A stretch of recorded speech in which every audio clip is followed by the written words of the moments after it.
Boa noite aí para quem está entrando.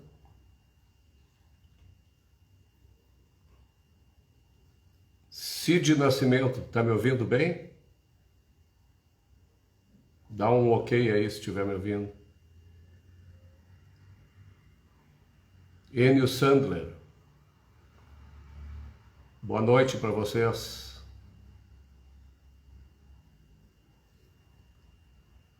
Beleza, espero que continue assim durante a live, porque esses fonezinhos eles estão funcionando meia boca. Aguardando aí o Camozato.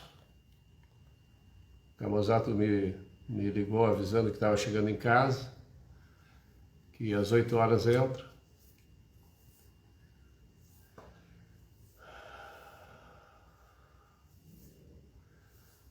Essa é a última live com candidatos para essas eleições aí do dia 15 de novembro que eu faço. Foi uma maratona com 20 e poucas lives, quase que diárias. Teve até uma que foram 2 lives num dia, né? Teve um dia que tivemos 2 lives ontem, sendo que uma delas durou 2 horas, né? Isso é coisa do Bruno Negri, que é uma pessoa que tem muita coisa para dizer e gosta também de ouvir. Assim como o Felipe Camozato, né? Eu e o Felipe, a gente combinou aí mais ou menos meia hora de live, e eu disse para ele que eu decido a hora que começa e o convidado decide a hora de ir embora, né? Então é sem censura mesmo, tá? Enquanto tiver papo e a pessoa não tiver compromissos, que não é o caso do Camozato, eu fico imaginando quantos compromissos ele tem por conta da campanha, a conversa vai seguindo, né? Então, vamos convidar aqui o Felipe.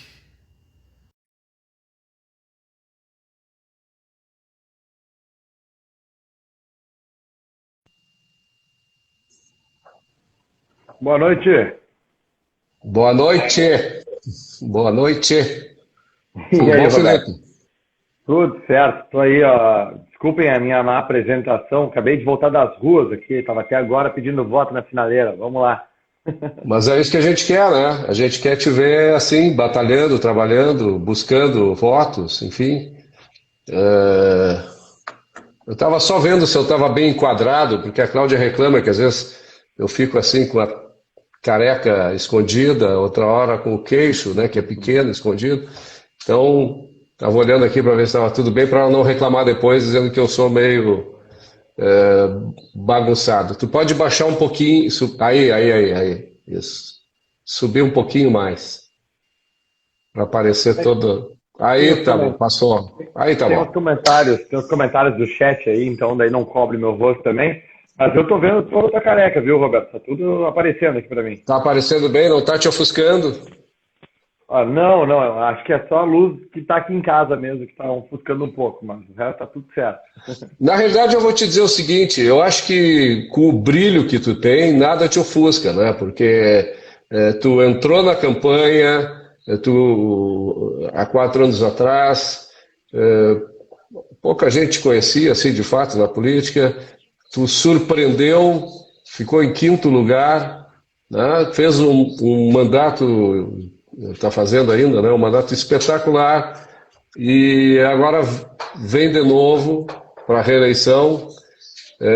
Vamos conversar aqui só entre nós dois. Eu fiz força para tu ir para te candidatar a prefeito, né? Porque as opções eram decepcionantes, né? Ainda que tenha um ou outro bom candidato, mas nada tão alinhado quanto tu és com as minhas ideias, né? Então, eu concordo contigo que a gente vai transformar o Brasil a partir do parlamento, né? Eu acho que isso é necessário, é lá que as leis são feitas. E hoje eu até escrevi um texto pensando em ti, que diz mais ou menos o seguinte, que os vereadores são como os nossos advogados, né? Uhum. eles fazem um trabalho preventivo de defender os nossos direitos individuais quando eles têm esse apego a essa ideologia, né? Ideologia liberal. Como os advogados que vão nos fóruns defender perante um juiz os direitos individuais daqueles que eventualmente têm esses direitos violados, né? Então, o vereador faz o trabalho de defesa dos direitos individuais, ou deveria fazê-lo, na Câmara de Vereadores, o advogado faz isso lá na Câmara arbitral ou numa vara da Justiça, né? Os deputados na Assembleia ou na Câmara de Deputados, o senador no Senado e tal. Como é que tu, Felipe Camozzato, te vê assim, como fazendo dentro dessa analogia, descreve um pouco como é que tu vês a atuação de um vereador que pensa como tu pensa, que acredita nessas ideias. Qual é o teu papel, afinal, quando tu passa pela porta da Câmara de Vereadores e começa a falar em nome dos teus eleitores? Olha, eu acho muito boa essa analogia, Roberto. Até dias atrás, o Gabriel Torres, que é economista, né, também membro do Novo aí, e diretor do Instituto de Estudos Empresariais, amigo nosso, ele me mandou uma mensagem dizendo que eu acho que faz sentido falar que um bom vereador é como uma pólice de seguro, ele protege de prejuízos no caso de algum infortúnio. E eu achei muito boa a analogia, acho que ela se compara um pouco ao que você estava falando aí de um advogado de defesa também, pelo seguinte, né, a gente tem, no caso do próprio governo Marquesan, né, nós tivemos aí diversos projetos bons que o governo Marquesan apresentou, vários projetos de reforma estrutural da prefeitura, alguns projetos de desestatizações, né, que são de concessões, onde houve meu apoio, meu voto e tudo mais. Mas chegou um momento que veio o aumento do IPTU. E aí eu prontamente manifestei, batalhei contra o aumento, fui até na justiça contra, inclusive em 2017, véspera do Natal, foi um mandado de segurança impetrado por mim que impediu ser votado e aprovado naquele momento, ou seja, 2 anos aí que nós postergamos esse aumento por conta dessa atuação. Esse é um momento muito emblemático da atuação enquanto advogado de defesa ou enquanto seguro, né? Quando o prefeito tentou fazer algo que agrediria aí o pagador de impostos, né? Geraria um prejuízo ao cidadão, o mandato ele serviu como justamente uma barreira a isso, né? Um impedimento, um contrabalanço a essa iniciativa. E assim como essa, diversas outras. Não, nem sempre é o prefeito que propõe projetos ruins, às vezes são meus colegas vereadores também, e aí o nosso papel seja em comissões, seja no plenário, fazer o enfrentamento a esse projeto, criar alternativas para que ele não venha a ser aprovado, às vezes neutralizar aquela possível legislação, ou mesmo, quando a gente não consegue ter força suficiente por si só um voto, por exemplo, conseguir fazer com que a sociedade civil se engaje, né, se informe a respeito, se engaje para que ela se manifeste também para os seus vereadores e com isso a gente aumente o clamor popular contrário àquela proposição, né? Obviamente tiveram várias vezes que isso não foi bem sucedido, nós perdemos, fomos atropelados e isso é natural por sermos minoria. Mas ainda assim, enquanto minoria, tivemos uma série de vitórias que eu imaginaria que somente uma maioria seria capaz de realizar. E nós, enquanto minoria, realizamos, talvez aí por ter não só cidadãos engajados no mandato, como também uma equipe muito qualificada junto comigo, permitindo que a gente tivesse um enfrentamento de qualidade. Me diz uma coisa, o trabalho teu mais importante, já que é uma minoria, é conseguir usar de persuasão, né? Fazer com que as pessoas foquem, usem a razão, as pessoas que eu digo, os teus colegas lá na Câmara, para compreenderem o que é verdadeiro, né? Ou seja, entenderem a realidade como ela é, e o que é certo, ou seja, qual a ação moral que se deve ter para decidir a respeito de determinadas pautas, né? Eu lembro que tu começou fazendo isso antes de te elegeres ainda, quando o Novo se mobilizou a favor da implantação do Uber em Porto Alegre, né? Tu estava envolvido nessa Sim. campanha, Participei né? das audiências públicas, né? Fizemos uma série de publicações a respeito, artigos, redes sociais, enfim. Me diz uma coisa, então, eu queria saber de ti o seguinte, quais ações que tu tivesse dentro da Câmara que foram a favor, assim, que tu destacaria, que foram a favor dos direitos individuais de cada um de nós, tá? Cidadãos, quais as que tu foste vencedor e quais as que tu não conseguiste convencer a maioria da Câmara e acabamos todos derrotados? Certo. Bom, eu acho que uma grande vitória que nós tivemos foi o projeto de transparência do IPTU. Não só as vitórias do próprio IPTU, que nós por 2 anos barramos o projeto e impedimos que cada cidadão, né, tivesse na média R$ 1.400 anuais, né, subtraídos do seu bolso para o caixa da prefeitura, mas também a lei de transparência do IPTU permitiu que todo cidadão porto-alegrense ele pudesse ter acesso a como era feito o cálculo do seu IPTU, como é que ele fazia a contestação disso, quanto que seu bairro estava arrecadando e qual era a inadimplência do seu bairro. Essa perspectiva de transparência desse tributo não existia antes, tá? Ela era muito mais, de certa forma, mascarada ou ficava mais às escondidas, era mais difícil de acessar, precisava ir na lei de acesso à informação, né, ou buscar nos balancetes da prefeitura.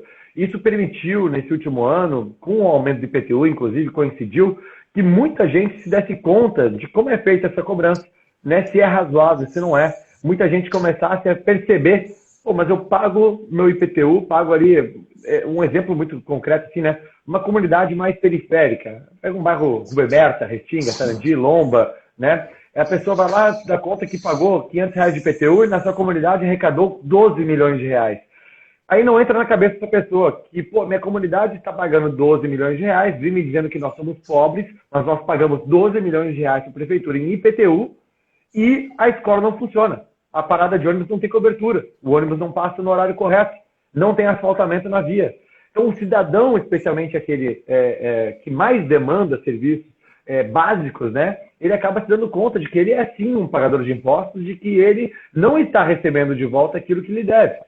Então é interessante essa abordagem. Uma outra coisa foi a ADI, a Ação Direta de Inconstitucionalidade, que nós, enquanto partido, por ter cadeira no parlamento, impetramos também, conseguimos vencer aqui em Porto Alegre. A prefeitura fez a legislação dos aplicativos de transporte, o Uber, Cabify, 99, e a Câmara aprovou um projeto que ele agredia frontalmente a liberdade individual.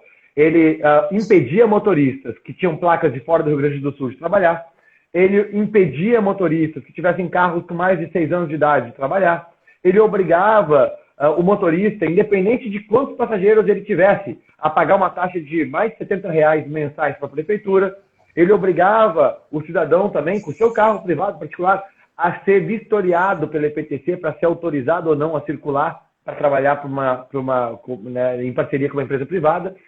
Então, assim, ele criava uma série de burocracias e taxas que agridem a liberdade individual, seja de quem trabalha, seja do usuário, né? E, obviamente, prejudica até o próprio sistema de funcionar corretamente. Essa ADI, então, foi vencida e Porto Alegre até hoje tem uma das legislações mais liberais de aplicativos de transporte. E aí muita gente me diz, pô, mas Camozato, quem usa Uber e aplicativo é quem tem dinheiro. Então, está beneficiando, na verdade, a classe média alta. Pelo contrário, Porto Alegre, mais de 60% das corridas de Uber, por exemplo, que aceita dinheiro, ou melhor, mais de 60% das corridas da Uber é com dinheiro.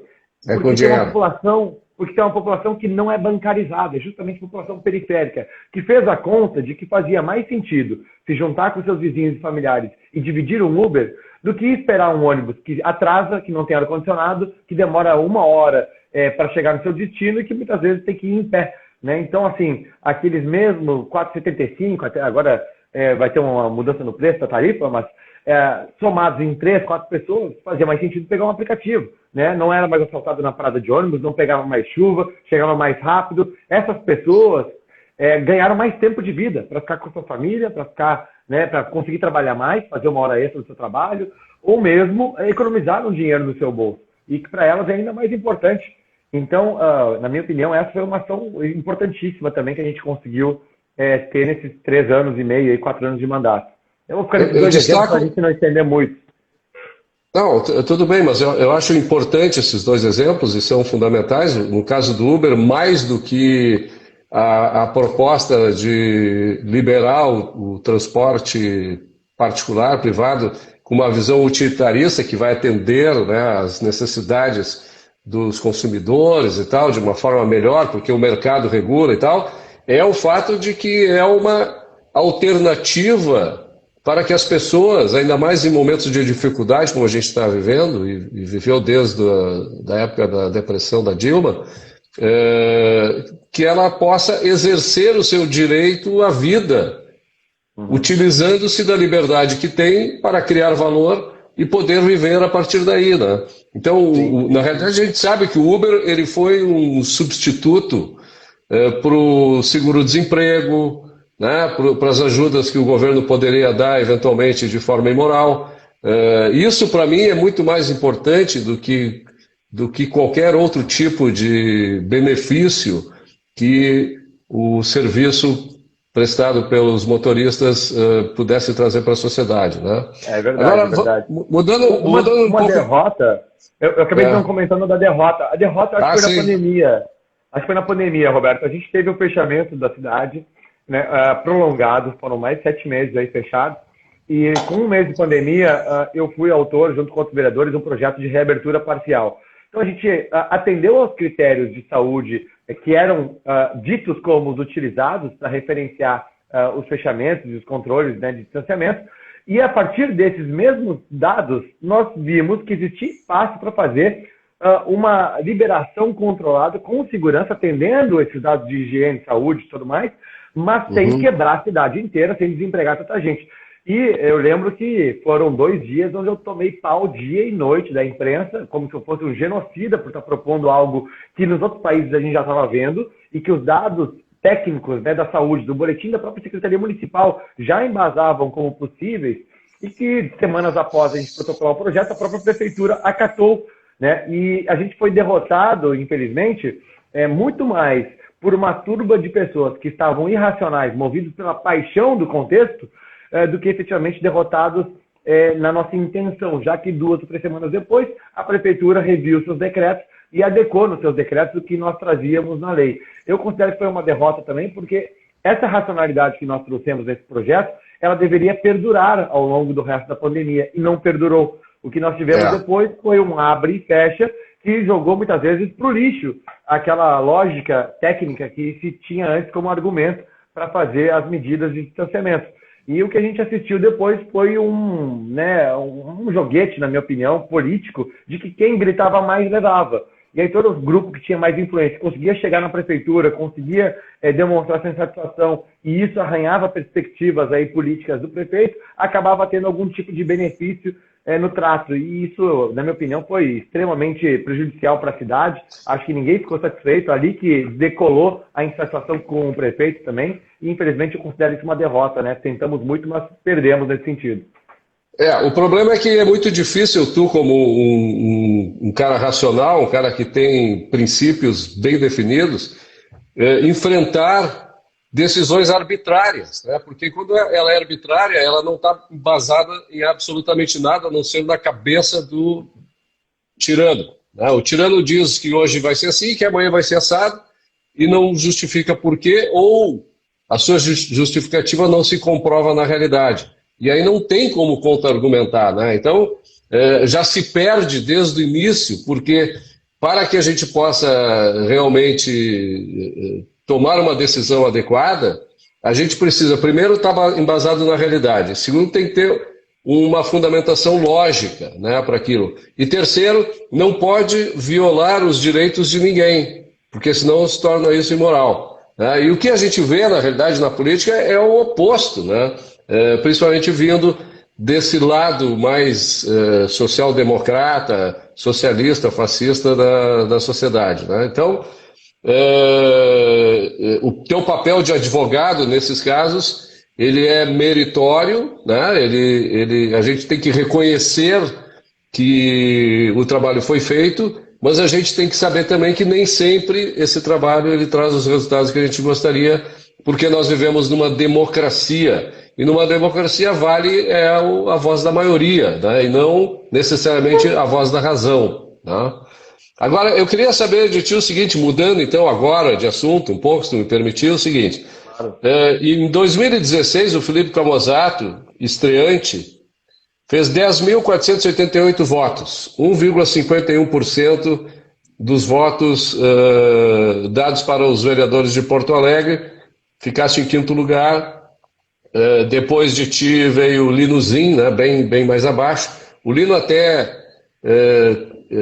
teve mais votos que 14 candidatos que acabaram sendo eleitos. Né? Ele não, ele ficou na suplência.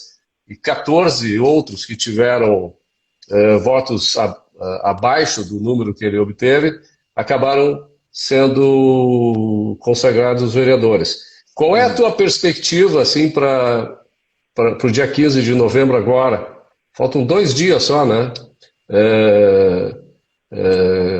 Como é que o Felipe Camozato e o Partido Novo, do qual tu está inserido, né? Como é que tu vês, qual é o resultado que tu vês das urnas para o partido nessa segunda eleição e para ti particularmente? Olha, Conta aí pra gente, vai. Abre o jogo. Vamos lá. As eleições de vereadores dizem que é uma das eleições mais difíceis, porque todo mundo tem um vizinho, um amigo, um primo, né, um conhecido que é candidato.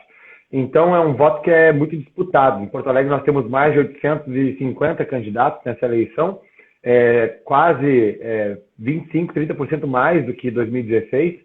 Além disso, existe o temor da pandemia, que certamente vai fazer com que muita gente não vá às urnas, o que faz com que o cenário seja, né, bem aquela questão econômica, né, a oferta de candidatos aumentou, né, e os eleitores, o mercado potencial, né, reduziu. Então, vai ser muito difícil manter uma votação de 10.488 votos, como foi em 2016. Se eu mantiver essa votação, significa possivelmente que eu cresci. Tá? A minha perspectiva é não fazer menos do que essa votação. Mas eu estou ouvindo muita gente dizendo, pô, o Camozato é eleito, vou votar em outros candidatos, e eu tenho que constantemente, diariamente, dizer que não existe isso. Tem o Marcel, tem uma frase que é muito boa, que é: político precisa de voto, não precisa de apoio. E muita gente diz, pô, eu gosto do seu trabalho, Camozato, mas vou votar em outro porque está eleito. Então, se no dia 15 todo mundo está me dizendo que vai votar em outro porque eu estou eleito, não votar em mim mesmo, aí sim que eu não estou eleito. Então, assim, o meu trabalho está sendo constantemente de mostrar que, olha, só eu estou eleito se as pessoas efetivamente votarem em mim. É óbvio que eu torço para que mais gente boa entre, pelo Novo, por outros partidos. Certamente é muito bom ter novos vereadores arejados, com a cabeça alinhada com isso que a gente pensa e defende. Mas nessa eleição, faltando 2 dias, o que eu tenho percebido bastante bom, primeiro, muita gente, né, manifestando apoio, e na eleição de vereador, querendo ou não, enquanto todo mundo está discutindo prefeito, vereador, todo mundo decide na última hora. Então hoje, até agora há pouco na sinaleira, a maior parte das pessoas que eu abordava e que, né, deixavam eu conversar, que eu tento conversar com as pessoas, né, obviamente sempre usando um face shield ou uma máscara para não desrespeitar aqueles que estão, né, com mais cuidado, mas elas diziam assim, pô, ainda não tenho candidato, não sei em quem votar, ou então quero votar no Novo, só não sei em quem ainda. Ou seja, as pessoas decidem, na sua maior parte, o seu vereador nas últimas horas. Então a indicação de voto, ela é fundamental. Se você decidiu, se acompanha o candidato, se gosta dele, indique o voto, diga em quem vai votar.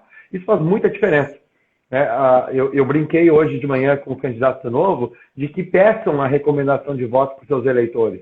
Peçam que eles indiquem para os seus amigos familiares. Porque o que faz uma campanha sair de 1.000 votos para 5.000 em 2 dias é justamente a indicação dos seus amigos familiares. Porque, querendo ou não, quem acompanha a política, quem vai estudar o candidato, é 1% da população, 2%. Claro. Né? A maior parte, olha por quem apareceu mais, quem ele lembra ou quem alguém disse para votar. Então, seja a pessoa que digam para ser votado, né? Essa aqui tem sido aí o nosso trabalho.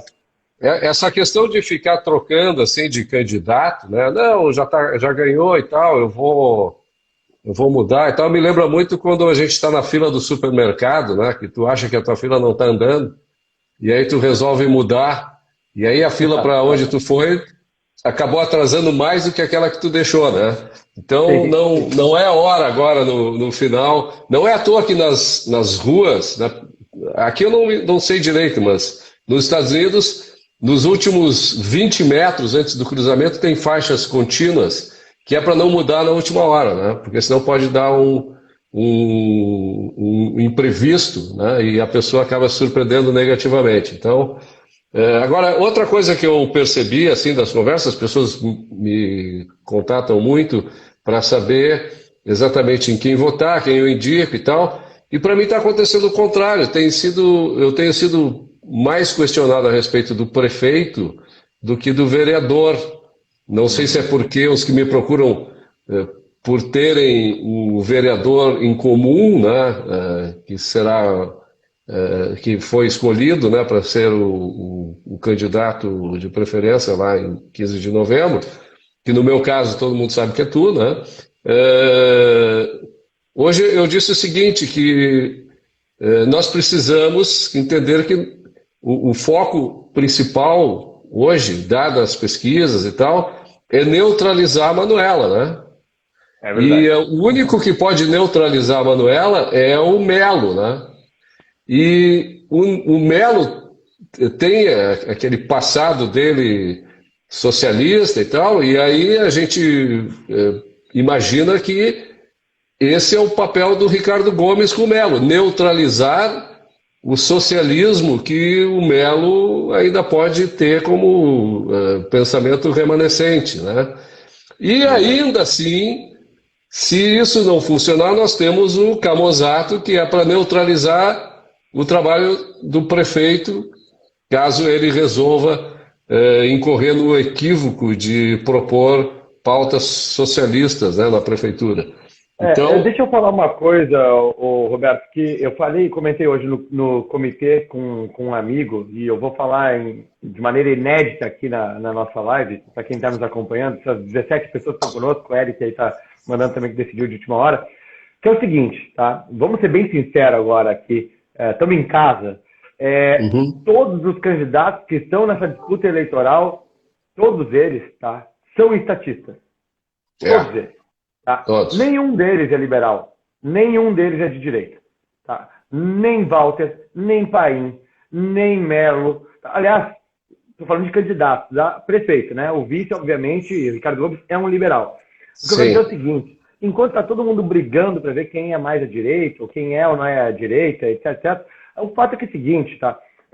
O Paim, gosto muito do Paim, tá? O Paim eu considero um cara de centro, tá? No máximo ele é um cara de centro-direita, mas ele não é um liberal. O Walter, olha, o Walter ele se diz liberal conservador, mas ele vota pautas estatistas, ele votaria a favor do aumento de IPTU. Então, assim, ele também não é um cara liberal, um cara conservador, né, na letra, no escrita palavra ali.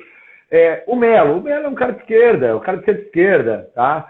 Tá com o Ricardo Gomes, que obviamente se torna o posto Ipiranga do Ricardo.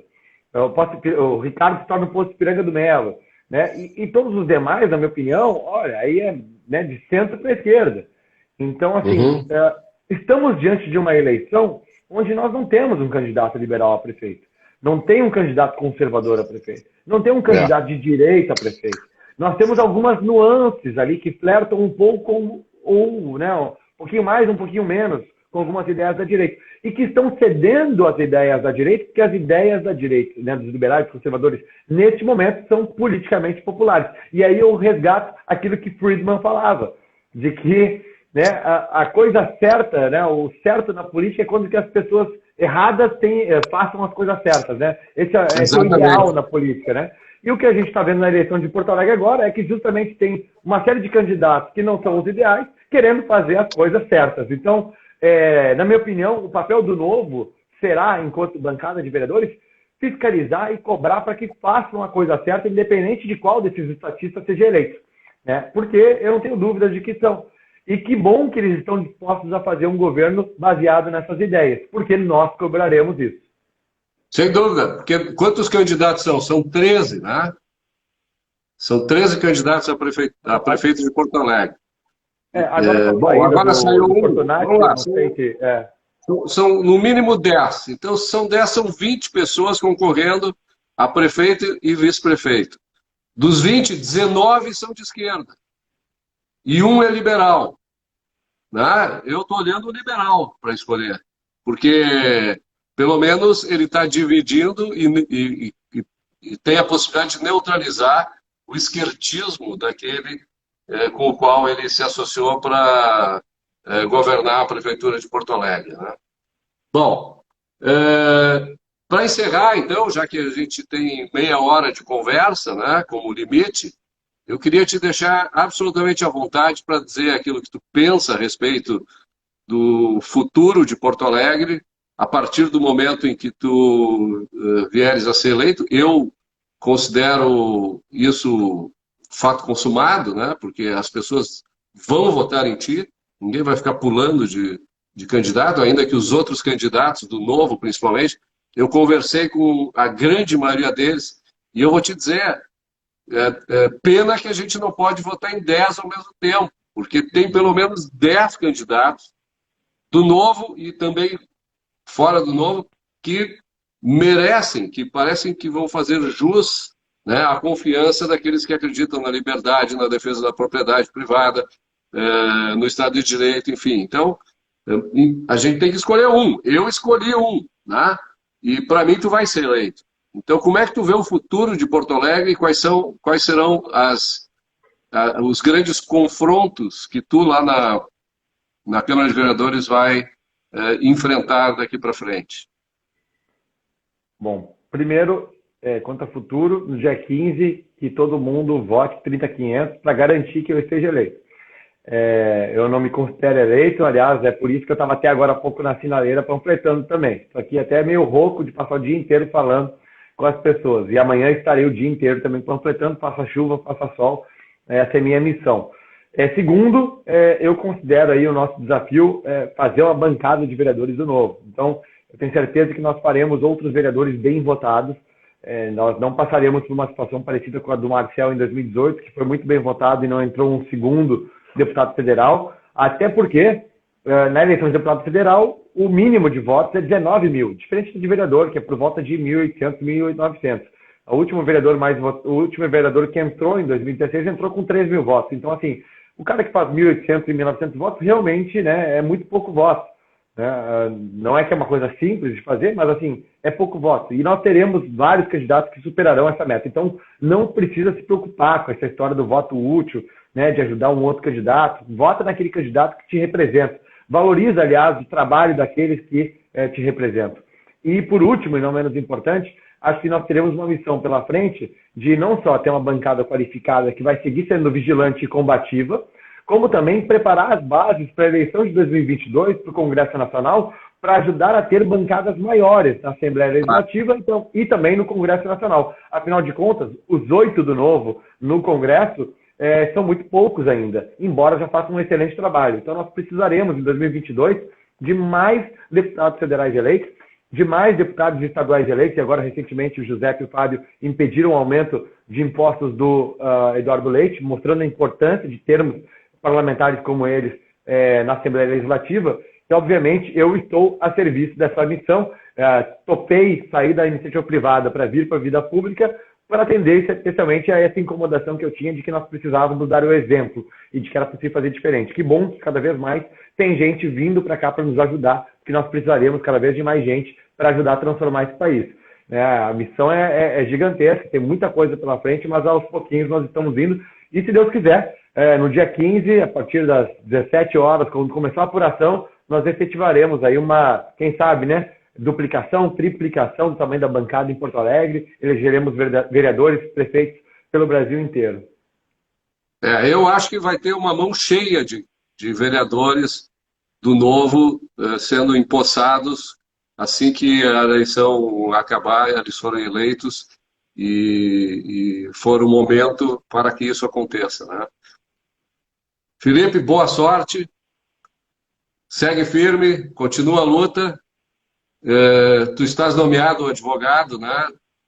Mais de uma vez, para defender os direitos individuais da sociedade, né? Do povo, dos indivíduos aqui de Porto Alegre, mesmo aqueles que não votaram em ti, né? Eu sei que tu faz isso. E conta comigo sempre que tu quiseres, não apenas para ter o apoio, como também para ter o voto, tá? Ok? Obrigado, Roberto. Muito obrigado mais uma vez por ter aceito o convite nessa correria toda de campanha. E espero que depois que tu te elegeres, a gente volte a fazer uma live sem censura como essa. Claro, vou Tá estar à bom? disposição, como sempre. Obrigado pelo convite. Prazer falar contigo, todo mundo que está nos assistindo. Essa mão cheia do Roberto só vai se concretizar se todo mundo que está participando aí, ouvindo, se engajar mesmo, indicar voto, recomendar voto, tem que fazer campanha, especialmente nesses 2 últimos dias aí. É só voto na urna que garante. Então vamos lá. É isso aí. Boa noite, então, Felipe. Boa noite, pessoal que está nos assistindo. Tchau. Boa noite. Tchau, tchau.